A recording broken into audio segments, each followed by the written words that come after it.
anyone ever stop to figure out just how many fish there are in the sea? Well, there are more than have ever been caught anyway. Remember this for a starter. We and our neighbors and the other poor fish eat 20 billion pounds a year, $1.5 billion worth. And only a few kinds of fish are good eating. We're talking about sea fish, not the trout and the perch and the catfish. It's sure we don't eat all the fish in the sea because fish eat fish. As the old poem says, great fish on little fishes feed, and these in turn on those of lesser bulk. Now take these porpoise, the comedians of the ocean wave. No good for food. They make good leather and the finest lubricating oil used for watches and clocks. These clowns will tag along with a boat for hundreds of miles.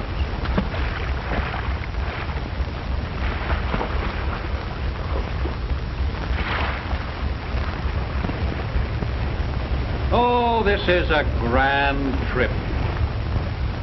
Down the Mexican coast, where the gamey fishes play. Yes, sir, this surely is a fine cruise, although we haven't come into the game fish waters yet. I don't suppose any one man could ever learn all about every kind of fish. There are over 20,000 known and classified different kinds, each one with its own double-jointed jawbreaker of a name. The cook, he doesn't care what the name is so long as the fish is palatable. It's pretty soft for Cookie with his own private market right at the back door.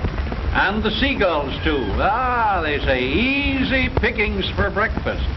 Now, hi, yells the lookout. He sighted a tuna boat. Now see how part of that 20 billion pounds gets into the cans. This commercial slaughter of the innocents is pretty brutal work. The men throw out the chum, the fish swarm about the delectable morsels, but there's nothing chummy about the way they're caught. Bare hooks on stout lines, catch as catch can, heave 'em inboard. What an indignity, throwing these beauties around like so much cordwood. But now, this is where the sportsman gets into action. Catching the tuna with rod and reel is sport. This originated at Santa Catalina. The Avalon Tuna Club regulates the length of the line and the weight of the rod to give the fish some sort of a break. From Avalon, it spread to Florida, New Zealand, Europe. No doubt about the tuna being a game fish. Anytime you get a 10-footer weighing up to 1,500 pounds on that line, you know you've got a fight on your hands. There he is, barely hooked. Now, all you've got to do is land him. Whoa, is he a fighter? You'll never give him any slack. Play him, tire him out, that's the trick of it. The song of the reel is music to the sportsman. What a game guy that fish is. Often they'll fight for hours. Once a man, an American at that, off the English coast fought a tuna for more than 24 hours. Wrists and forearms get the strain.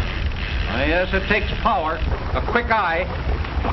Look, what's the matter with the lookout? See that menacing fin? Shark after the hooked tuna. The shark couldn't catch him if he wasn't handicapped that way.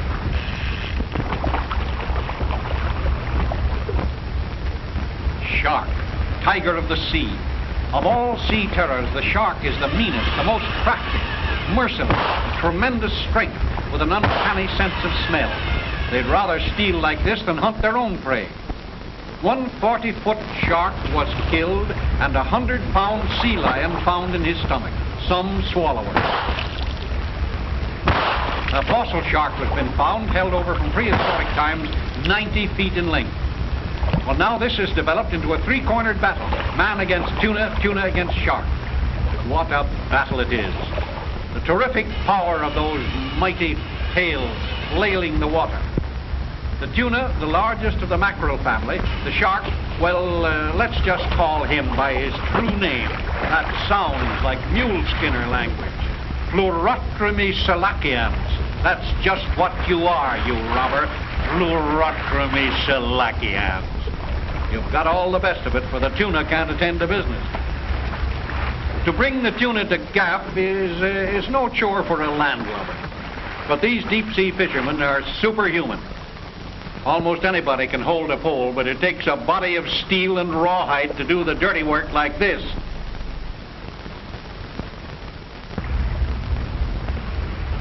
Good man, he's got him aboard. Goodness sakes alive, that shark made a pretty fair start at his lunch before he was interrupted. He must be taught a lesson, that shark, a lesson that will last him the rest of his life. Here, take a smell of this nice pork. He took it all right, hook, line, and sinker, if any. You know that's all hooey about the shark having to turn over on his back to bite. He does sometimes if his victim is up on the surface.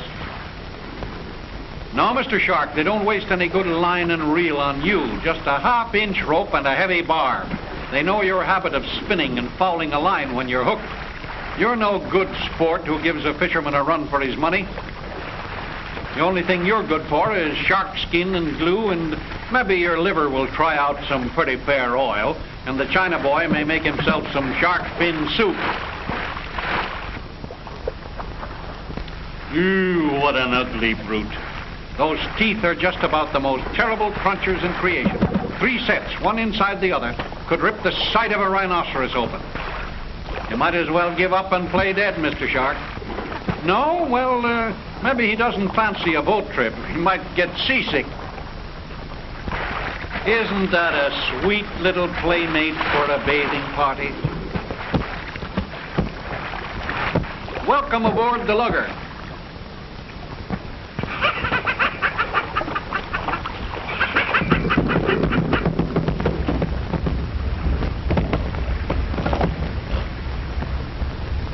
How do you like him, Cookie?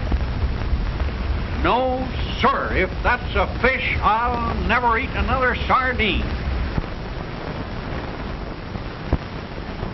Well, the expedition is underway again.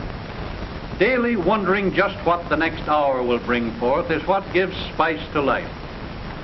You know, this sitting on the string piece of the village dock and dangling an angleworm on the end of a line with a cork on it may be all very well in its way, but it don't weigh enough, or the fish don't.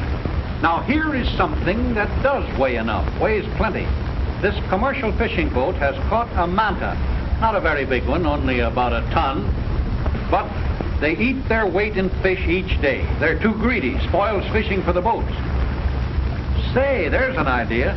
That must be good sport, catching one of those terrors of the deep. For real sport, you know, there must always be that element of danger, of fight to send the old blood tingling up the spine.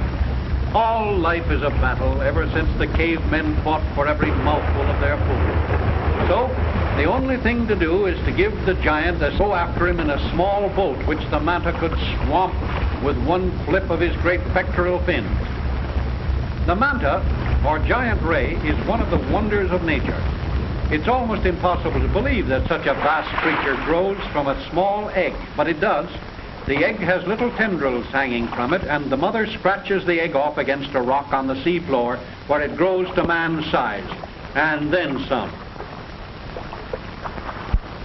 It's quite a problem for the harpooner to pick a spot where his barb will catch hold. It's like shooting an arrow into a feather pillow. But this boy knows, zam, right through the skull. That's the spot, all right.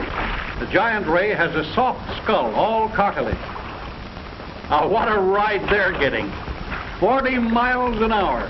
Those giant flippers going in a fiendish crawl stroke, faster than a torpedo boat. A torpedo boat? Huh? He's a destroyer.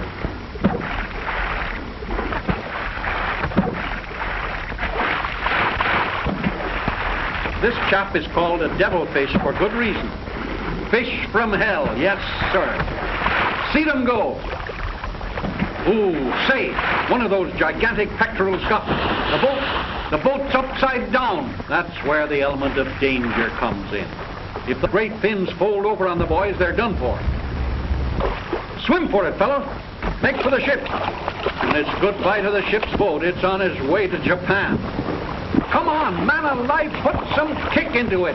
Oh, hey, this is over the odds. Sharks again. And if there's anything in the sea that attracts a shark, it's a man swimming. He's just got to kick to swim, and every kick is another invitation to those awful jaws to crunch a leg off. Well, thank goodness one of the boys is safe.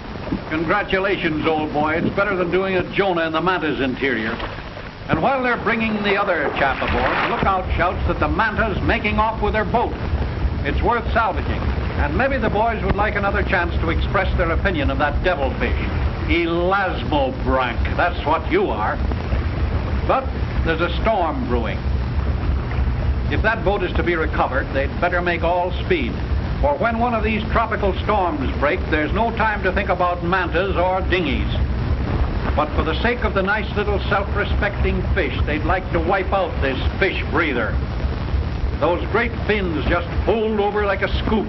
And a big fellow like this, 20 feet across and more than a ton weight, some of them even 5,000 pounds, eats his own weight in fish each day. Baby, he's like a suction dredge or a steam shovel.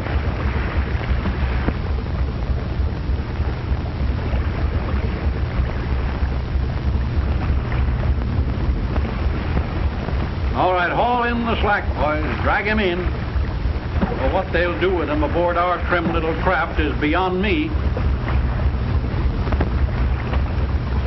Heave hard, boys. Don't let him go now. Oh, now, isn't that a tough break? Here, this boy has gone and got his foot caught in the bight of the rope. Help, help, help! Yes, but in freeing him, the line goes for the board. Well, that settled it. We can't lose both the boat and the Manta. With this storm creeping up so fast, we'll better take an extra hitch there, boy.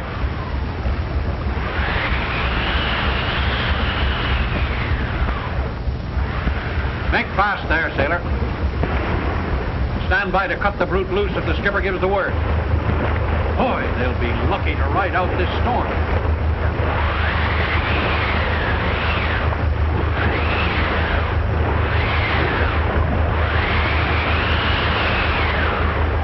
Hold fast. Manta's a good sheet anchor.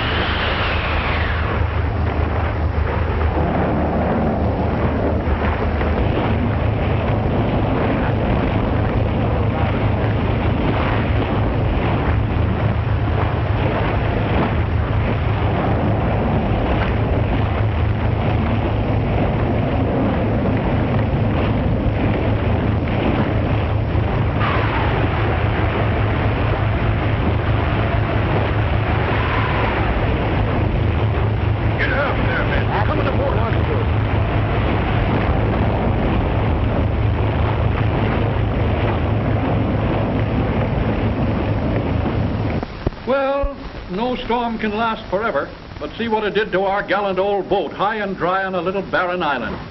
Weeks of work for all hands has salvaged about everything, washed up on the sandy beach. Next high tide will float us offshore.